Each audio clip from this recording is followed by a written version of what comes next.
Halo guys, selamat datang kembali di channel Bro View. Bagaimana kabar kalian semua? Semoga dalam keadaan sehat selalu dan diberi kelancaran dalam segala aktivitasnya. Masih bersama saya Stephen yang akan menjelaskan alur cerita filmnya.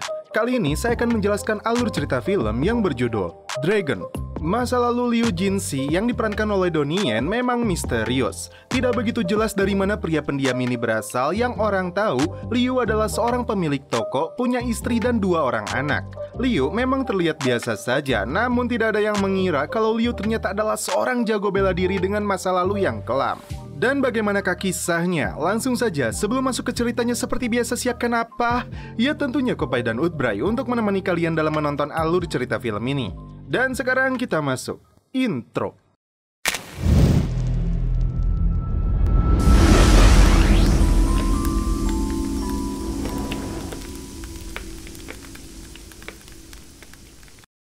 Di daerah perkampungan diperlihatkan aktor utama dalam film ini, dia bernama Jinxi yang diperankan oleh Donnie Yen. Dia mempunyai seorang istri yang bernama Ah Hyu. Meskipun hidup sederhana, mereka bahagia dan dikaruniai 2 orang anak laki-laki. Di desa ini, Jinxi berprofesi sebagai pengrajin kertas.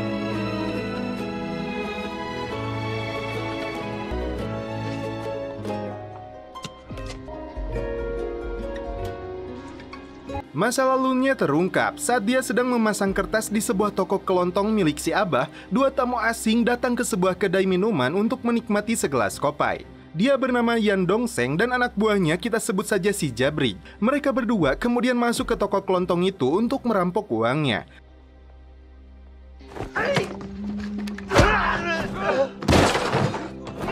Jinxi yang kebetulan sedang berada di sana hanya bisa bersembunyi dan ketakutan. Karena merasa tidak tega, Jinxi memberanikan diri untuk melawan mereka dengan semampunya.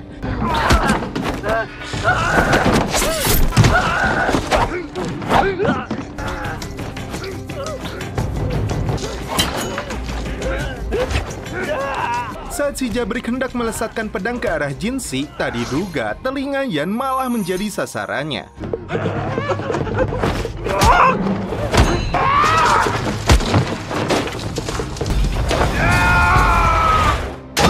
Yan kemudian mendorong Jinxi hingga mereka berdua tercebur ke sebuah kolam.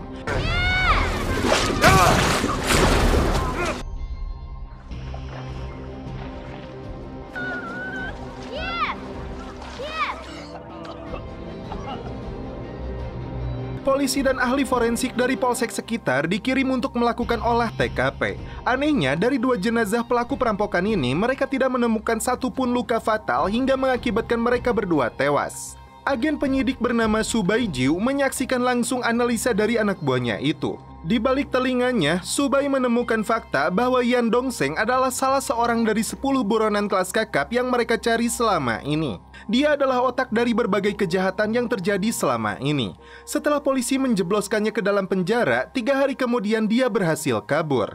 Tentu saja kepala polisi merasa senang. Dia menganggap Jinxi sebagai pahlawan dan kasus ini pun ditutup. Berbeda dengan Su Bai sebagai ahli forensik dan ahli penyidik, dia merasakan banyak hal yang ganjil. Bahwasannya seorang pembuat kertas bisa menghabisi 2 buronan penjahat yang sangat ditakuti. Di sebuah toples, dia menemukan gigi punglak milik Yan. Dia kemudian datang ke kedai minuman untuk mencari tahu tentang Jinxi. Diketahui, Jinxi datang ke desa ini dan menikah dengan Ah Hyu yang saat itu statusnya jandoi bohai beranak 1. Dia berasal dari desa Gong dengan latar belakang keluarga pemotong hewan alias jagal. Su Bai mulai menemukan petunjuk. Menurutnya, Yan tewas akibat pukulan telak dari tangan Jinxi yang langsung masuk ke jaringan otak dan menghentikan detak jantung. Hanya 3 buronan di negara ini yang memiliki kemampuan luar biasa seperti itu. Di antaranya, Fang Rishao, seorang pahlawan yang membakar tempat judi setelah dia kalah bertaruh.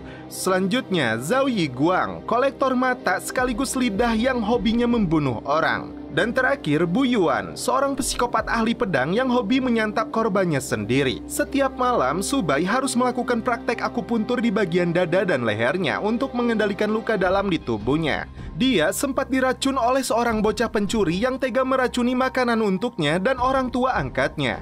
Subai selanjutnya meminta keterangan kepada Ahyu. Menurutnya, Jinsi sangat mencintainya dan tidak pernah bertanya tentang suaminya yang terdahulu. Karena itu, dia pun tidak pernah menanyakan asal-usul Jinsi. Yang dia ketahui, Jinsi kabur setelah bertengkar dengan keluarganya.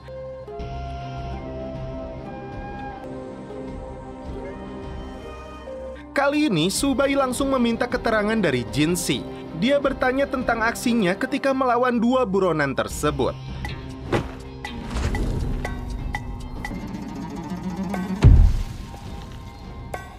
Saya想你是以礼节礼。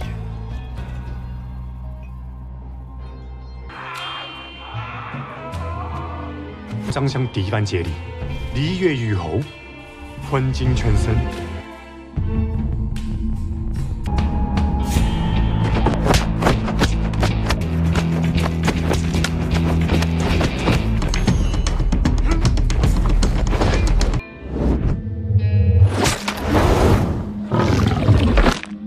Subai dapat menyimpulkan Jinsi menyembunyikan kemampuan bela dirinya dan seolah mereka berdua menyerang satu sama lain. Dan saat dia mendorong Yan ke dalam kolam, disitulah Jinsi kembali melakukan pukulan keras dengan teknik rahasia yang hanya dimiliki orang-orang tertentu. Subai kemudian memperhatikan Jinsi ketika memikul bambu. Dia memperhitungkan jeda nafas yang dilakukan Jinsi lebih sedikit, dan itu artinya dia menghimpun ki atau energi prana. Subai bahkan sengaja mendorong Jinsi agar terjatuh ke dalam sungai. Anehnya, Jinsi bisa bertahan di sebuah dahan kecil. Menurut perhitungannya, seharusnya dahan tersebut langsung patah. Subai terus meminta keterangan dari Jinsi untuk mengungkap masa lalunya. Hingga suatu ketika, Jinsi akhirnya menceritakan identitas dia sebenarnya. Dia mengaku berasal dari desa Gong dan pernah dipenjara di Lianzhou selama 10 tahun. Ayahnya adalah seorang jagal. Dia disuruh ayahnya untuk membunuh jagal lain yang tidak mau membayar hutang kepada mereka. Yang membuatnya menyesal adalah orang itu mempunyai anak yang terus menatapnya. Meskipun hukumannya saat itu lebih dari 10 tahun, Jinsi mengaku mendapat amnesti. Subai terkejut mendengar ceritanya, namun dia tidak percaya begitu saja. Dan ketika orang lain dihinggapi laler, namun tidak bagi Jinsi dengan energi ki yang dimilikinya. Di luar dugaan, Subai mengetes Jinsi dengan menyabetkan arit ke punggungnya. Alhasil, Jinsi terluka dan dia dibenci warga desa yang menginginkannya segera pergi. Rekannya dari Polsek datang dan memberitahu Subai bahwa tidak ada namanya desa Gong dari Lianzhou seperti pengakuan dari Jinsi. Fakta sebenarnya yang terjadi adalah pembantaian terhadap keluarga penjagal oleh sebuah kelompok sadis yang disebut 72 Iblis Komando Kedua. Saat itu, Subai yang masih menjadi kopral menyaksikan langsung di TKP. Dia dapat menyimpulkan Jinsi sebenarnya adalah Tang Long, buronan yang menghilang 10 tahun yang lalu namun tidak pernah dipenjara. Saat dalam perjalanan, dia bertemu kembali dengan Jinsi yang berniat menunjukkan jalan pintas untuknya. Namun Subai yang sudah mengetahui identitas asli Jinsi dibuat ketakutan hingga keringat dingin mengucur di sekujur tubuhnya. Dia khawatir Jinsi akan membunuhnya untuk menutupi rahasianya. Namun ternyata Subai salah, Jinsi tidak pernah berniat seperti itu.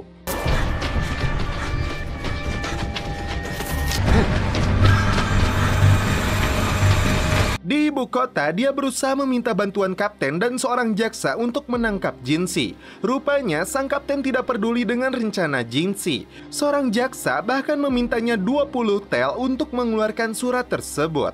Subai kemudian meminjam uang dari istrinya untuk mendapatkan surat itu. Hubungan mereka kurang harmonis karena ayah mertuanya bunuh diri setelah Subai mendapatinya menjual obat palsu. Sementara itu, si jaksa rupanya memberitahu keluarga Jinsi kepada ayah sekaligus kelompoknya. Mereka merasa Jinsi telah kabur dan mengkhianati kelompok 72 iblis ini. Ayahnya sendiri berniat untuk membunuh Jinsi jika dia tidak mau kembali ke dalam organisasinya. Subai yang mementingkan hukum di atas kemanusiaan berangkat menuju desa untuk menangkap Jinsi. Di sisi lain, kelompok 72 iblis datang melakukan serangan ke desa ini. Dua anak buahnya langsung mendatangi Jinsi dan memintanya mengaku sebagai Tang Long. Awalnya, Jinsi tidak mau meladeni mereka hingga si Ece dengan teganya menebas leher salah seorang penduduk. Jinsi tidak bisa membiarkannya.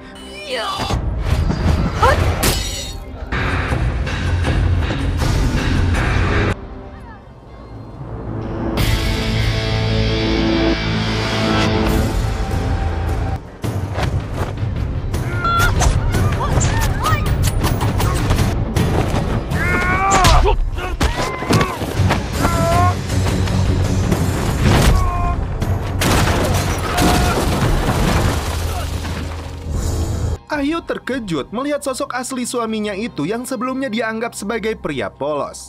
Bagaikan bajing luncat, Jinsi menarik perhatian si Ece agar mengejarnya dan menjauhi penduduk desa.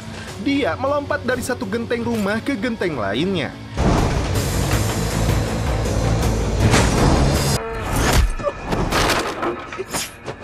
Disaksikan seekor munding, mereka kembali mempertontonkan jurus masing-masing.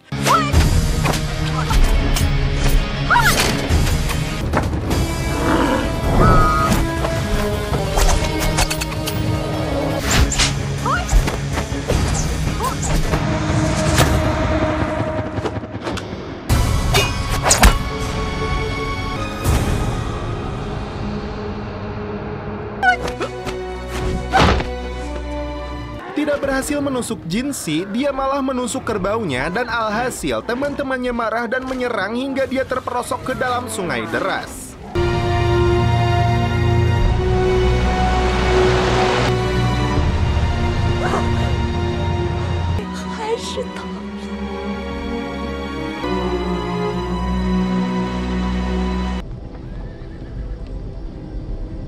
Terungkap kisah ketika Jinsi ditugaskan ayahnya untuk membantai keluarga penjagal. Ketika Subai sampai di desa, dia melihat tempat ini telah terbakar dan banyak warga tidak bersalah menjadi korban keganasan kelompok 72 iblis ini. Para polisi ketakutan dan akan membiarkan Jinsi untuk melawan mereka.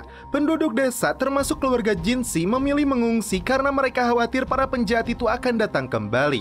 Subai mempunyai rencana untuk memanipulasi polisi dan kelompok iblis itu. Dengan kemampuannya, dia akan menekan titik nadi di lehernya. Dia bisa bertahan selama 15 menit sebelum Subai akan memulihkannya kembali. Namun jika terlambat, Jinsi akan benar-benar mati.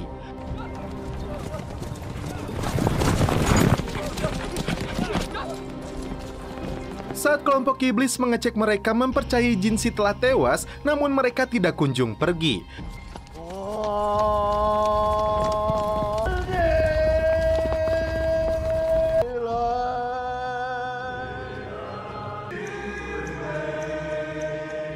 Di sisi lain, ayahnya mencari cucu atau anak kandung dari Jinsi yang bernama Xiao Tian.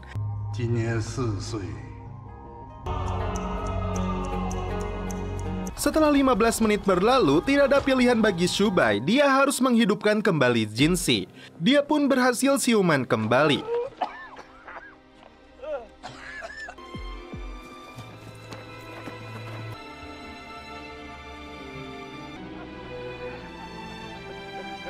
Tak diduga, Jinsi mencabut pedang dan memotong tangannya sebagai simbol keluar dari kelompok 72 iblis. Mereka mengampuninya, namun tidak bagi ayahnya yang sudah berada di rumah menunggunya. Saat dia tiba, keluarganya nampak ketakutan.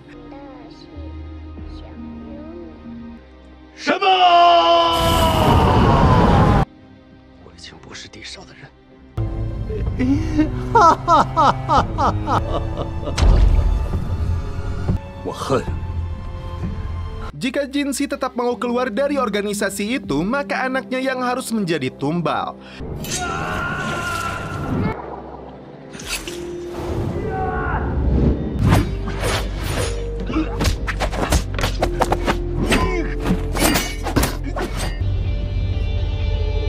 Tak diduga, kekuatannya melebihi Jinsi.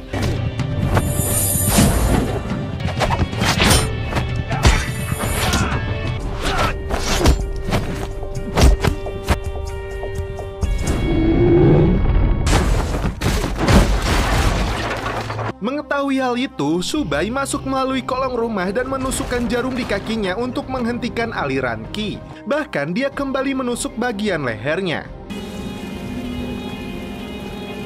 Ahyu mencoba melindungi anak bungsunya itu.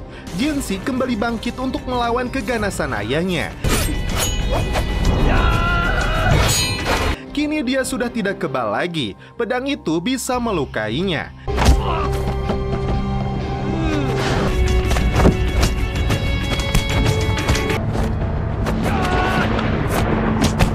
Jinsi dibuat tidak berdaya saat ayahnya menyerang luka di tangannya.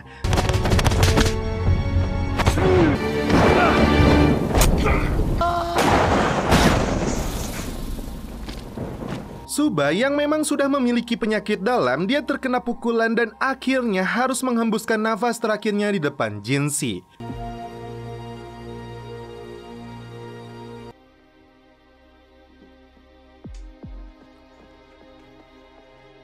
Dia dan keluarganya selamat dan kembali menjalani kehidupan normal meskipun hanya dengan satu tangan.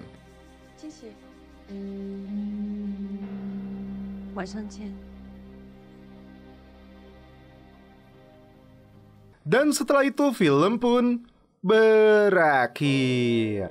Oke guys, bagaimana menurut kalian alur cerita film dari Dragon ini? Berbeda dengan konsep yang biasanya dianut film-film martial arts, yang satu ini memasukkan unsur misteri dan kisah detektif mirip Sherlock Holmes. Malahan, bagian awal film ini memang diisi dengan adegan penyelidikan kasus perampokan yang berbuntut kematian itu.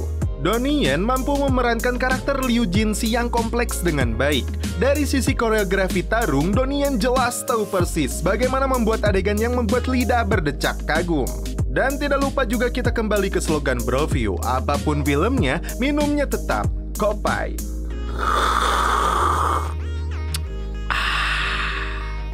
Mantap. Oke guys, cukup sekian alur cerita film ini. Salam penutup seperti biasa dari kami. Mohon maaf bila ada kata-kata yang kurang berkenan di hati kalian. Mohon dimaafkan ya. Salam perfilman duniawi. Keep enjoy.